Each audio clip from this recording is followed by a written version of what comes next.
pulling up on the right and reversing back for 2 car lengths is supposed to be the easiest maneuver you can get on your driving test, and yet unfortunately every year thousands of people are failing their driving test even though they get this maneuver that they badly want. Are you scared that you might come under them? Don't worry. This video is going to give you 3 solid tips to make sure that if you get this maneuver on your driving test, you'll absolutely nail it. My name is Mustafa. I'm a driving instructor with over 9 years experience, and so I've pretty much seen it all. Okay, and so on to the first tip, which is the most important one. The mistake people make is that when they get told to pull up on the right, the first thing that they do is slow down and start looking for a parking spot. But the first thing that you should do is check your mirrors and maintain a steady speed while looking for a parking spot. Because the problem is, if you start slowing down to look for a parking spot, you might start holding up traffic behind you, and so you already fail your driving test before you even find a parking spot on the right. And by the way, if you find this video helpful, please drop it a quick like. It's going to help YouTube to share the video with more people just like you learn to drive. Okay, on to the second tip.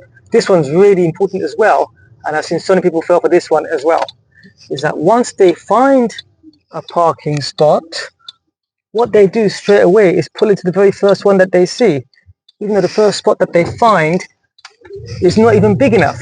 And so what then happens is the car ends up basically being diagonal and crooked, and so when they're told to reverse back, because the car is diagonal and crooked, it starts veering away back into the road again, and they find it very hard to correct it. The way to avoid this happening is try and target a parking spot further up the road.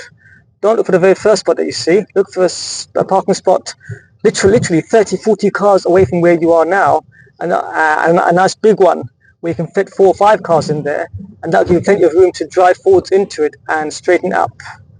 Okay, on to the third and final one, and I've seen a couple of people fail on this one as well, so pay close attention.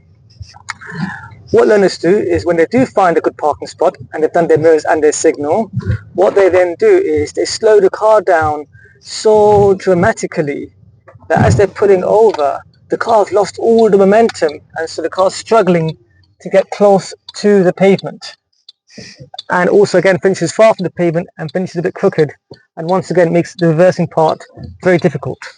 So now, just to recap, I'm going to be doing a perfect one. You get told to pull up on the right in a safe place. First thing is check my mirrors, then look for a space. I can see there's a space over here before the silver car. It's a nice big space, but remember I said you don't have to pick the first space. You can keep checking your mirrors and pick a space later. I can see there's another gap coming up between the black car and the silver car, so I picked that one. So now I put the signal on. Okay, and I keep enough momentum to help carry the car in, so I'm not slowing down too much, so the car can go in and can get straight. Get the car nice, really close and straight, and then bring it to a stop. And this will make the reversing part of the maneuver much easier. If you found the video helpful, don't forget to subscribe. That way YouTube will remember to reunite us every week when I upload more videos. Thanks for watching, and God bless.